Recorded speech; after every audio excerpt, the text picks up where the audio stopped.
Hi friends, welcome back. Sunil Priya log. ಇದು ಸೋಮವಾರದ log. ರಾತ್ರಿ ಸ್ವಲ್ಪ ಅನ್ನ ಉಳಿದಿತ್ತು, ಅದಕ್ಕೆ ಸ್ವಲ್ಪ ಅಕ್ಕಿ ಹಾಕಿ ನೆನೆ ಹಾಕಿದ್ದೆ. ಬೆಳಗ್ಗೆ ಎದ್ದಿದ ತಕ್ಷಣ ದೋಸೆ ಮಾಡ್ಕೊಳ್ಳೋಣ ಅಂತ ಹೇಳ್ಬಿಟ್ಟು ಇನ್ನು ಬೆಳಗ್ಗೆ ಎದ್ದು ಅದನ್ನು ರುಬ್ಬಿಟ್ಬಿಟ್ಟು, ಇನ್ನು ರಾತ್ರಿ ನಾವು ಕೆಲಸ ಮಾಡಿಲ್ಲ ಅಂದರೆ ಬೆಳಗ್ಗೆ ಎದ್ದಿದ ತಕ್ಷಣ ಕಾಯ್ತಾ ಇರ್ತಾರೆ ನಮಗೋಸ್ಕರ.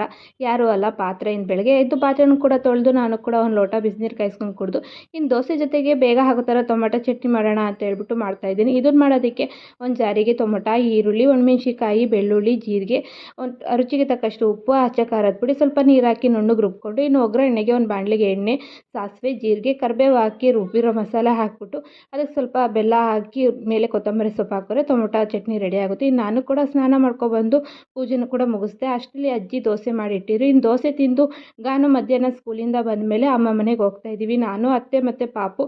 ತುಂಬ ದಿನ ಆದಮೇಲೆ ಬಸ್ ಎಕ್ಸ್ಪೀರಿಯೆನ್ಸು. ಇನ್ನು ಆಟೋದಲ್ಲಿ ಹೋದರೆ ಅಲ್ಲೇ ಮನೆ ಹತ್ರನೇ ನಿಲ್ಲಿಸುತ್ತೆ, ಆದರೆ ಬಸ್ಸಲ್ಲಿ ಹೋದರೆ ಸ್ವಲ್ಪ ದೂರ ನಡ್ಕೊಂಡು ಹೋಗಬೇಕು. ಬಸ್ಸಂತೂ ತುಂಬಾ ರಶ್ ಇತ್ತು. ನಾವೇಕೆ ಇವತ್ತು ಅಮ್ಮ ಮನೆಗೆ ಬಂದ್ವಿ ಅಂದರೆ ಅಮ್ಮ ಮುನಿ ಮಾಡಿಸ್ತಾ ಇದ್ರು ಗದ್ದೆ ಹತ್ರ. ಹಾಗಾಗಿ ಇನ್ನು ನಮ್ಮ ಮನೆಯಲ್ಲೇ ದೇವರು ಇರೋದ್ರಿಂದ ನಮ್ಮ ದೊಡ್ಡಪ್ಪನೇ ಬಂದು ಧೂಪ ಹಾಕ್ತಾರೆ. ಇನ್ನು ಡ್ಯಾಡಿ ದೊಡ್ಡಪ್ಪ ಇಬ್ಬರೂ ಆಲ್ರೆಡಿ ಊಟ ಮಾಡ್ತಾಯಿದ್ರು. ಇನ್ನು ನಾವು ಕೂಡ ಬಂದು ಪೂಜೆನ ಮುಗಿಸಿ ನಾವು ಕೂಡ ಊಟ ಮಾಡಿದ್ವಿ. ಅಮ್ಮ ಅಂತೂ ಪಾಯಸ ತುಂಬ ಚೆನ್ನಾಗಿ ಮಾಡಿತ್ತು.